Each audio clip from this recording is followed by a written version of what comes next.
Well, at this stage, you might be finding all of this to be a bit far-fetched. And you may believe, as many do, that people who are not inherently vulnerable would never falsely confess to a crime. One of the most famous demonstrations of false confessions was in a study conducted by Castan and Keitchell that was published in 1996. They were interested in testing the idea that presenting false evidence to a person who is vulnerable due to a heightened state of uncertainty might result in a confession, and this person may well internalise and confabulate their memory for the event. So in their study, they had undergraduate students take part in a study that the students were told was actually going to be about reaction times.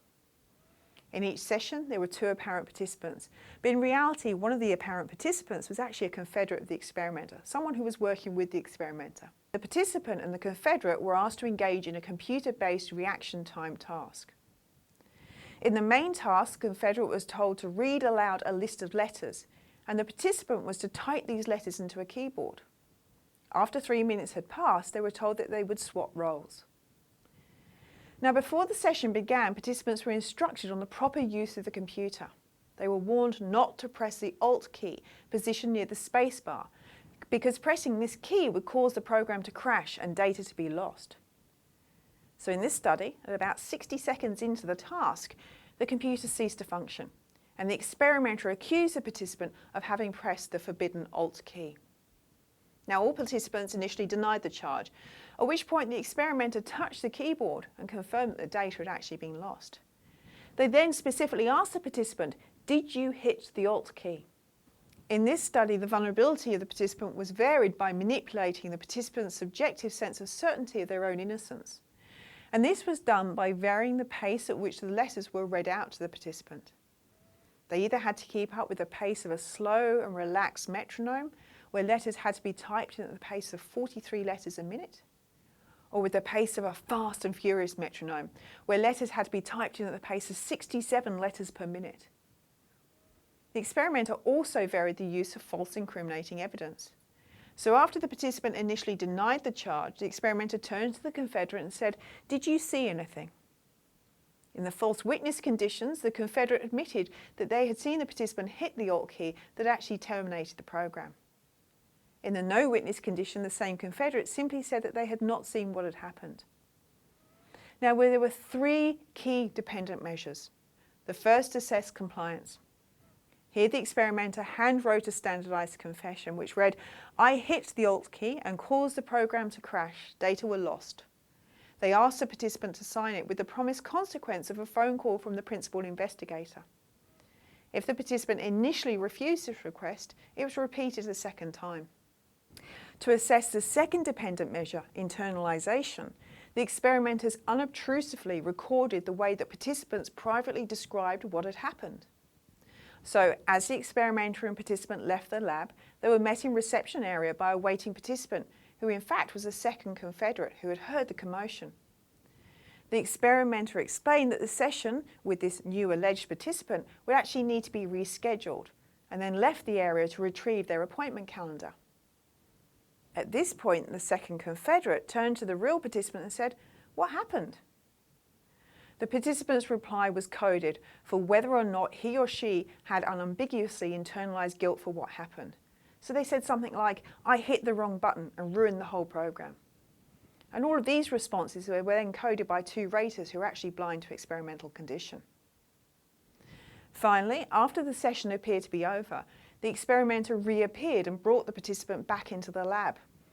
And they read out the list of letters that they had typed and asked if they could reconstruct how or when they'd hit the Alt key. Now, this procedure was designed to provide evidence of confabulation, the third dependent measure.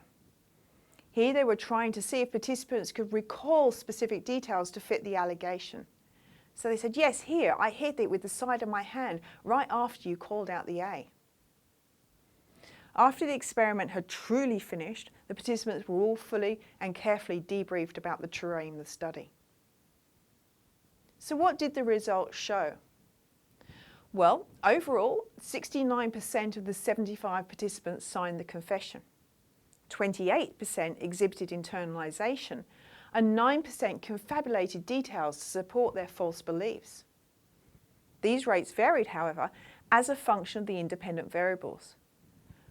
all of the participants in the fast-paced condition with a witness present signed a confession. 65% of them internalised their guilt, and 35% confabulated details about their false belief.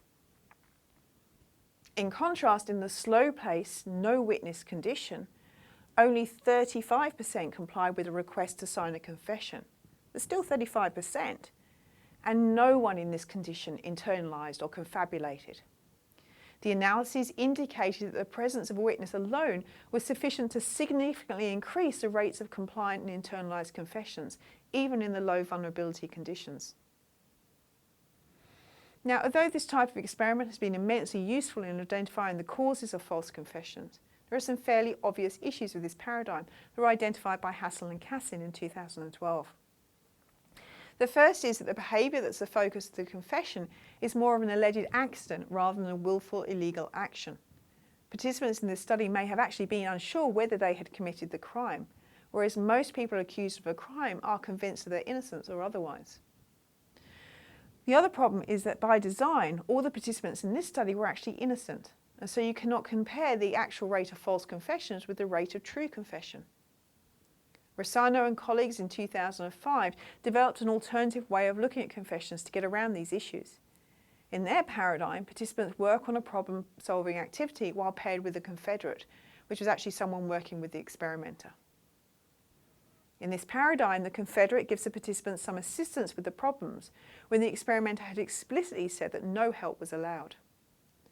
A confession was sought when the experimenter looked at the participants' answers to the problems and confronted participants with the allegation that they had actually cheated. Now, this line of research showed that two commonly used interviewing or interrogation techniques actually increase the rate of false confessions more than the rate of true confessions. And these two techniques were first the pragmatic implication of leniency through minimisation tactics. That is where the investigator attempts to lessen the seriousness of the offence by making statements that express sympathy and concern or that offer face-saving excuses for the offence actions, and by suggesting it's actually in the participant's interest to confess. The second was an explicit offer of leniency via a deal. And so, as I said, these actually increase the rate of false confessions more than the rate of true confessions. This suggests that using those techniques actually makes the eventual confession less accurate as a way of solving the crime. So this brings us to consider the way in which suspects are interviewed, as these seem to be important for the reliability of any confession that is made.